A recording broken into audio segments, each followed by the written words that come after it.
Aujourd'hui, nous sommes à Barrault avec Monsieur Eric. Bonjour, Monsieur Eric. Bonjour, Enrique. Monsieur Eric, aujourd'hui, nous sommes ici pour parler un peu de la paroisse de Barrault, qui fait partie de notre diocèse depuis maintenant 103 ans. Quelle richesse de la part de votre paroisse. Nous savons que votre paroisse a pris la décision d'oser le changement et d'adapter l'Église à vos besoins, dans le but de maintenir l'Église vivante et faciliter un soutien économique. Vous pouvez maintenant récolter les fruits de votre décision et du même coup assurer la survie de votre Église pour plusieurs années. Ce que nous espérons avec vous. Pourriez-vous nous dire quelle était la situation financière de votre paroisse avant d'apporter ces changements? La situation financière de la paroisse n'était pas nécessairement catastrophique, c'est pas, mais on avait une situation où on avait dans le premier temps un bâtiment de presbytère où on n'avait plus de prêtre résident. Donc, la décision était prise de laisser aller le bâtiment presbytère qui occasionnait plus de dépenses que de revenus.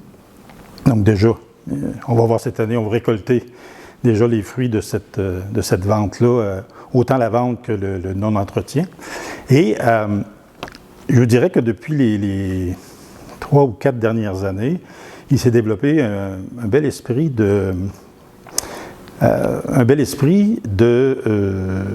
vouloir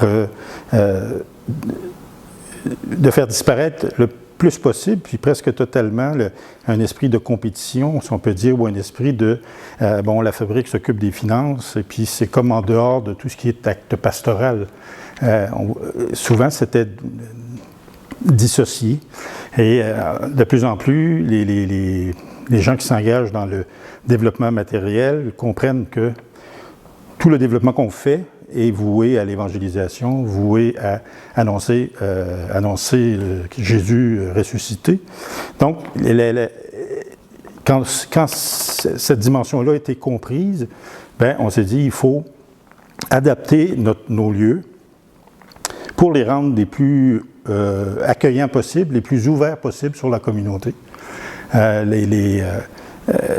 Est-ce qu'on est capable de recréer, dans le fond, l'espace qu'on avait besoin à l'intérieur du presbytère? Est-ce qu'on est capable de recréer cet espace-là dans l'Église, dans une partie de l'Église, tout en conservant une partie vraiment Église? Donc, on a décidé de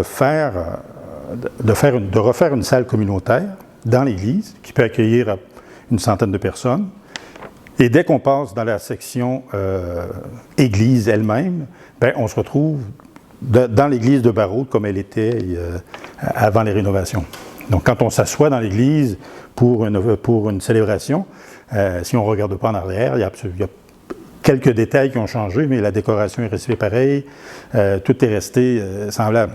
Donc, ce que ça va faire, dans le fond, le but de la salle elle-même, c'est pas de générer des profits par des locations le plus souvent possible. C'est beaucoup plus de faire en sorte que le lieu serve à des organismes à but non lucratif, qui servent autant des organismes de jeunes comme des organismes de plus vieux, surtout à nos catéchèses, à nos choses, à différents regroupements d'églises, puis que ce lieu-là fasse ses frais, autant que dans le quotidien que dans l'entretien général. On ne cherche pas à faire du profit pour du profit. On veut que en lien avec ce que le pape nous demande depuis plusieurs années, en lien avec la lettre pastorale aussi de Monseigneur Lemay, pour nous, on découvre de plus en plus, je vous dirais, que ce qu'on veut que ça devienne, c'est une ouverture sur la communauté, sur la municipalité. Que les gens puissent venir ici, être accueillis pour diverses choses, puis qu'on puisse, au départ, avoir un échange tout à fait humain. Et je ne veux pas que ces échanges humains-là empruntent des chemins qui parfois sont insoupçonnés. Et les gens vont discuter de leurs valeurs, vont discuter de leurs croyances, vont discuter de leur lien ou leur attachement à l'Église. Pour moi, en tout cas, il y a eu des belles surprises depuis qu'on a commencé à travailler dans la salle ici. Notre situation financière s'améliore beaucoup à partir de ça. Et M. Eric, quels sont les aménagements concrets que vous avez apportés à votre Église? Pouvez-vous nous le montrer? Oui. Alors, tantôt on pourra voir les bureaux administratifs, mais dans la moitié de l'Église, ce qu'on a fait, c'est qu'on a complètement enlevé les bancs et on a recréé une salle plus grande qu'on avait au sous-sol du presbytère. Donc, on voit que vous avez une cuisine ici. Oui, donc c'est pas une cuisine commerciale, si je pourrais dire. Là, demain matin, on n'ouvre pas un stand à patates frites. Là. Le but, c'est vraiment un groupe viendrait passer la journée, par exemple des catéchèses de jeunes ou une rencontre d'associés d'une communauté, par exemple, et qui passerait la journée, sur l'heure du midi, pourrait se cuisiner quelque chose. Le réfrigérateur, le four micro-ondes, on a tout la vaisselle qu'il faut. Donc, c'est vraiment quelque chose de fonctionnel, d'usuel, qui nous permet de pouvoir offrir des repas. À partir de dimanche prochain, dans l'heure qui précède la célébration, soit la messe ou la célébration de la parole du dimanche, qui est à 11h ici dans la paroisse, une heure avant, on va accueillir les gens pour un café, partager autour d'un café, manger un petit muffin. Le but est vraiment d'échanger, de partager. Donc, la salle va nous servir à ça. C'est une expérience qu'on tente. Quand on parlait d'accueil, on a des personnes plus seules dans la paroisse, puis on va même peut-être faire des téléphones, inviter ces gens-là à venir jaser avec nous, des familles, pour le plaisir de se retrouver ensemble de façon gratuite, Donc, on a un coin cuisine. On a fait aménager des salles de bain, 2 salles de bain. On a fait avoir enlevé les bancs, ça a créé il y avait des perforations dans le plancher de béton. Donc, il y a un paroissien qui nous a donné un couvre-plancher neuf. Il y a une paroissienne qui est artiste et qui nous a fait deux vitrails pour nos fenêtres. Il y a différentes choses comme ça qui se sont greffées à mesure que ça a avancé. Et on a eu des heures et des heures et des heures de bénévolat. Et ça, c'est une dimension qui a été très intéressante parce que est arrivé comme bénévolat des gens qu'on voyait, qu'on n'aurait pas vus nécessairement. Donc, on a entre autres, un monsieur qui est à sa retraite, qui a travaillé toute sa vie au niveau de la soudure, du fer, du machinage, qui est venu lors d'un décès, et puis qui a vu tout ça, et il dit « Moi, j'ai du temps quand vous aurez besoin. » Et depuis ce temps-là, on l'appelle. C'est un monsieur qui, quand on l'appelle, s'il n'a pas le temps, il nous le dit, mais s'il a le temps, il vient avec sa bonne humeur, puis il nous a aidés à faire plein de choses. On a un couple d'anciens enseignants qui sont venus aussi. Ce pas des gens qu'on voit régulièrement, mais qui viennent encore. Et ils sont heureux de pouvoir contribuer. Notre équipe de Marguillier, qui est une très bonne équipe, qui eux aussi ont mis la pain à la pâte parce que ça a été beaucoup de travail. Il fallait vider, dans le fond, le presbytère. On parle d'une centaine d'années de cumul de toutes sortes de choses. Donc, il a fallu vider le presbytère après la vente et aménager les lieux. Et on a essayé d'utiliser tout ce qu'il y avait possibilité d'utiliser. Donc, actuellement, même le jubé, la moitié du jubé sert de bureau. Dans une des sacristies arrière, on a fait une petite chapelle eucharistique d'adoration. Les bureaux administratifs sont à l'entrée de l'église, au lieu Donc, tous ces aménagements-là font qu'on maximise le plus possible l'espace, l'utilisation de l'espace. Et comme vous le voyez, quand on entre dans le bâtiment, on entre vraiment dans une salle. Cette salle-là va être inaugurée bientôt, là. On va faire une journée spécialement pour pour inaugurer la salle, puis la nommer officiellement, là, même si on a déjà un nom, mais la nommer officiellement pour que, quand il va y avoir des activités ici, ben, ce sera des activités à partir du nom de ces salles-là, et pour bien différencier la salle de l'église. Et vous savez aussi qu'ici, vous faisiez une autre activité pour accueillir pour les funérailles, il me semble. Oui, c'est ça. Bien, justement, ce matin, on a eu une funéraille. La famille, l'exposition de l'urne a eu lieu dans le coin funéraire de l'autre côté. On a des expositions, on a une entente avec la coopérative funéraire. On a une entente contractuelle. Donc, la maison funéraire, le salon funéraire qu'on avait ici à Barraud depuis toujours a été fermé. Et l'entente qu'on a avec eux, c'est que quand il y a un décès, on a la même personne qui était présente au salon funéraire pour s'occuper du salon vient ici. Et alors, on l'installe dans un bureau et on expose soit l'urne ou le corps de la personne. Et l'exposition se fait. Puis je vous dirais que le phénomène qu'on constate, qu'on a constaté assez rapidement, c'est qu'il y a des familles qui, au départ, arrivaient en disant « Oh, on va faire une célébration au lieu d'exposition, une prière, ça va être correct. » Et quand ils arrivaient et qu'ils voyaient que l'église était juste à côté, bien, finissaient par poser des questions sur les funérailles elles-mêmes. Puis certaines ont décidé de faire une funéraille vraiment du côté de l'église plutôt qu'une célébration de la parole ou une célébration ou un dernier adieu là, au lieu d'exposition. Donc, ça permet des échanges intéressants et les gens, je vous dirais, se trouvent bien dans le lieu parce que c'est vaste comparativement à ce qu'on avait comme salon funéraire qui était des petites salles, 2 petites salles. Ici, tout est sur le même plancher, salle de bain et tout ça, salle d'eau plutôt. Donc, c'est vaste, avec les bureaux qui sont fermés, les portes qui sont fermées comme il faut, c'est pas dangereux pour les enfants. C'est sûr qu'il faut toujours surveiller, là, mais la possibilité de réunir les gens est facile. Au départ, je vous dirais que ça a grincé un peu plutôt, dans le sens où là, les gens disaient notre église devient un salon funéraire. Non, l'église n'est pas devenue un salon funéraire. On a créé dans l'église une salle communautaire, puis cette salle communautaire-là a un contrat avec une maison funéraire. C'est pas la même chose. Dans le sens qu'actuellement, les choses sont déployées pour l'exposition, mais ça va être enlevé. C'est enlevé entre chacune des expositions. Donc, on réinstalle les choses du salon funéraire quand on en a besoin.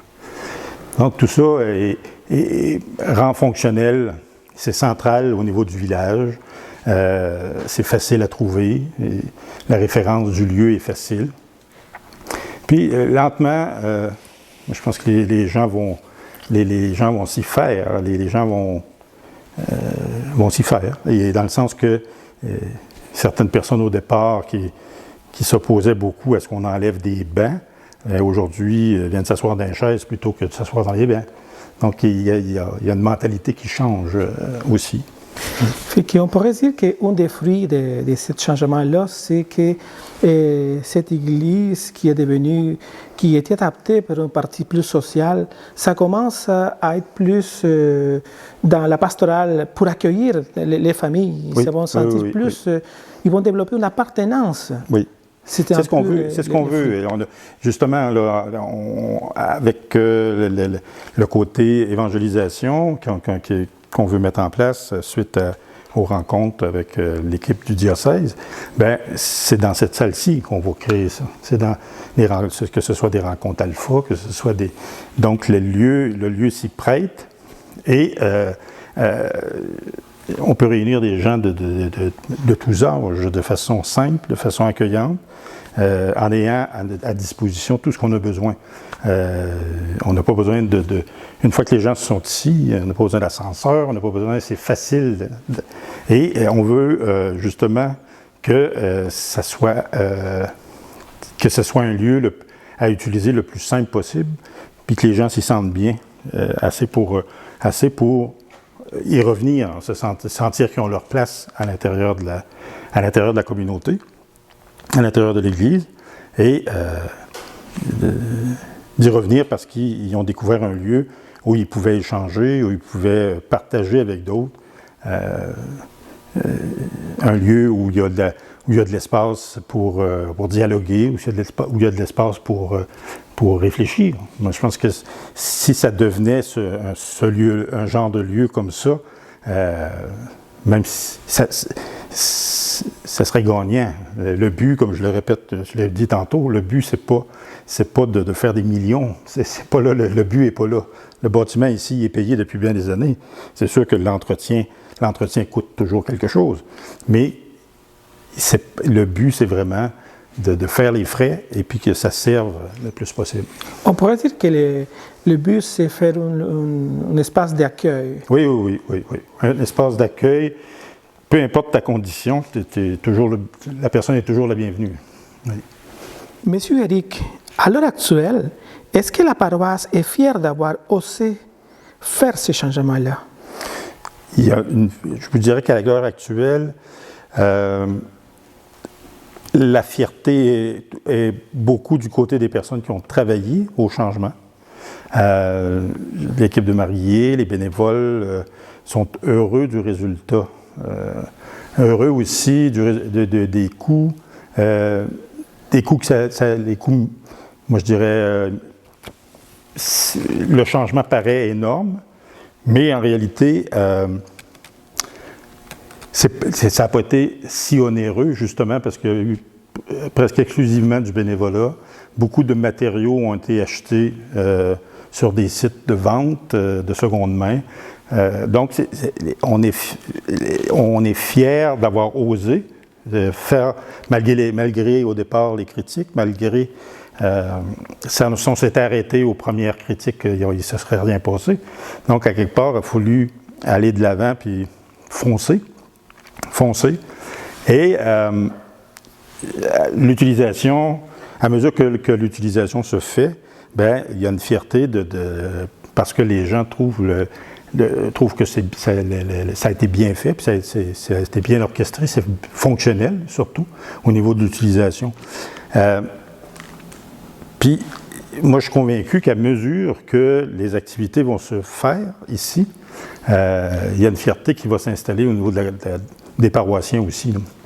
Dans le sens où savoir que notre Église paroissiale, en tout cas à court et moyen terme, finira pas avec les vitres cassées, avec des réparations extérieures qu'on n'a plus les moyens de faire.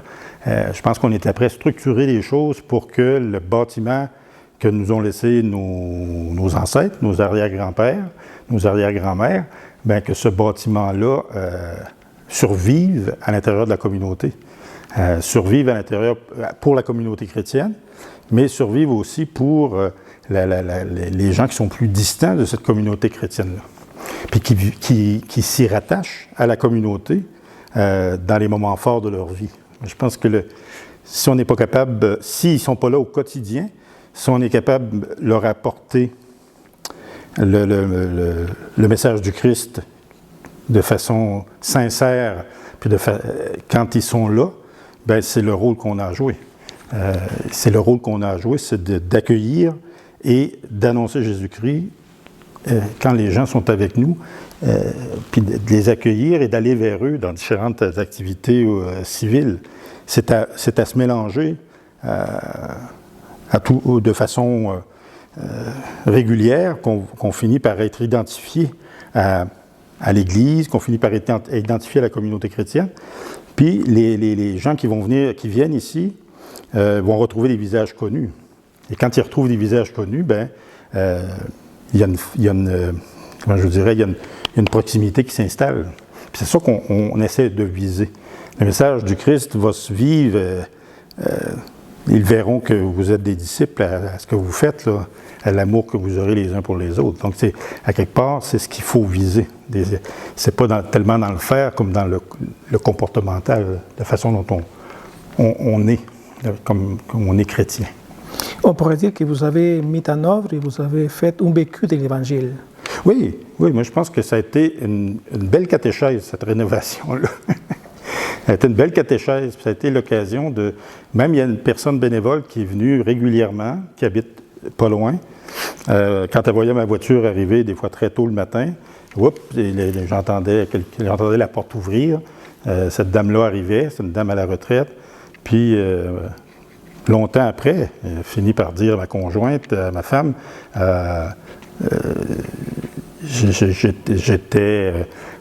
j'étais après déprimé chez nous, durant toute la période d'isolation, toute la période de confinement. Donc, ça lui permettait de sortir un peu puis de venir faire des activités ou d'aider à de la peinture, d'aider à toutes sortes de choses. Donc, tout ça a permis si c'est pour une personne, bien, tant mieux. Tant mieux.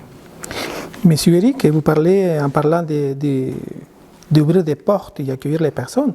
Pouvez-vous nous montrer la grande porte qui sépare cet espace social? Alors, quand on a par exemple, il y aurait une activité ici, que ce soit une exposition, que ce soit une activité catéchétique, et qui se terminerait, je ne sais pas moi, avec un moment des prières. Par des prières, qui se terminerait par une célébration, bien, on ouvre notre...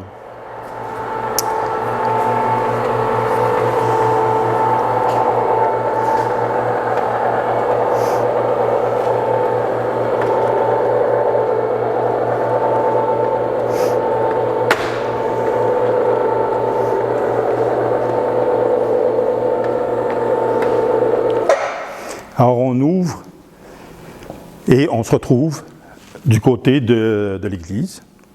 Donc, une fois la pandémie terminée, il rentre facilement une centaine de personnes de ce côté-ci. Une autre centaine de personnes, on a une centaine de chaises et plus de l'autre côté. Donc, facilement 200 personnes peuvent assister à la célébration. Et, comme je vous disais tantôt, de ce côté-ci de l'Église, qui est resté église, on n'a rien transformé, ou presque. Il y a le chemin de croix qu'il a fallu réaménager parce qu'il faisait le tour de l'église, mais tous les bancs sont restés, les statues, la décoration de bois qui a été faite en 80 est restée. Donc, en même temps qu'on l'a transformé, on n'est pas totalement dépaysé. Dans le sens qu'on se retrouve quand même dans notre église paroissiale qu'on connaît depuis des années. Puis très vite, même des personnes d'un certain âge, très vite ont compris que quand on est 60, 70, 75 le dimanche matin, disons de façon régulière, de maintenir une bâtisse complètement où il rentre 300, 350 personnes, les 200 sièges qui sont vides, bien, ils restent vides d'un dimanche à l'autre. Donc, à quelque part, il fallait qu'il se passe quelque chose. Donc, la partie église, elle est toujours accessible de chaque côté. Elle est toujours accessible pour des gens qui veulent venir pour allumer des lampions, qui veulent venir s'asseoir pour méditer, pour prier. Puis, on a même aménagé de l'autre côté, dans la sacristie de ce côté-là, une petite chapelle d'adoration pour des gens qui veulent vraiment être dans la tranquillité. Donc, c'est un modèle, moi je pense, qui va être très bénéfique. Le temps va nous le dire. Actuellement, ben, la séparation est faite. Bon, les deux côtés ne sont pas séparés de façon complète. Donc, on verra après une première année d'usage ou quelques années d'usage, comment, au niveau du chauffage, des choses comme ça, comment ça pourrait être réaménagé si besoin. Mais pour tout de suite, c'est aménagé pour avoir vraiment deux espaces particuliers. Monsieur Éric, quel message aimeriez-vous laisser à d'autres paroisses qui sont dans la même recherche de maintenir leur lieu de culte? D'abord, le message, c'est de ne pas se décourager. La base du message, je pense qu'elle est là. Et il faut en venir à une réflexion et de se dire, il faut sauver ce qui est sauvable. Dans le sens que nous, ici, on avait le bâtiment est en béton, tout ça, c'était peut-être plus facile. Mais dans les communautés où on a des difficultés financières, où on se pose des questions sur nos bâtiments, c'est d'essayer de voir à quoi notre bâtiment église peut servir. Si comme communauté, on n'est plus capable de supporter, que ce soit financièrement, humainement, un bâtiment, de voir peut-être à l'intérieur de nos communautés quels sont les partenaires avec lesquels on peut s'associer pour garder parce qu'il n'y a rien de plus triste, moi je pense, qu'une église qu'on laisse dépérir au centre de nos villages. Mais cette église-là, si on décide comme communauté de vouloir sauver l'église, mais que ça reste uniquement une église et à tout prix la sauver, c'est peut-être on s'en va plus vers l'option de tout perdre. Si on fait le pari de s'ouvrir sur la communauté, si on fait le pari d'accueillir dans nos murs, d'être en sortie, je reviens avec ça, mais d'être en sortie sur la communauté, puis que la communauté puisse venir chez nous, à quelque part, c'est une bonne voie pour sauver nos installations. On pourrait dire que vous êtes incliné dans le côté plus pastoral et pas administratif, que c'est dans l'accueil, dans l'ouverture, de laisser, comme dans l'Évangile nous dit, là, il faut accueillir toutes les brebis qui sont pas nécessairement dans l'Église en ce moment-là, mais qui sont à l'extérieur. Fait que vous ouvrez les bras, vous ouvrez les portes de l'Église de Barraute pour accueillir à tout ce monde-là. Oui. Parce que si on regarde juste le côté financier, on passe à côté. Ce n'est pas le côté financier le plus important, c'est vraiment d'accueillir. Puis si on accueille simplement, humainement, d'autres personnes voudront garder les installations. Merci beaucoup infiniment d'avoir accepté de nous partager de cette réalité de Barraute, et cette réalité, cette décision que l'équipe a prise. C'est vraiment inspirant pour d'autres paroisses. Merci beaucoup une fois de plus, M. Eric, et puis belle continuité. Oui, je souhaite bonne chance à toutes les communautés. La chance, c'est tel que tel, mais je souhaite que l'Esprit Saint nous éclaire tout le monde dans tous ces changements-là, puis que ce soit le plus bénéfique possible pour nous tous.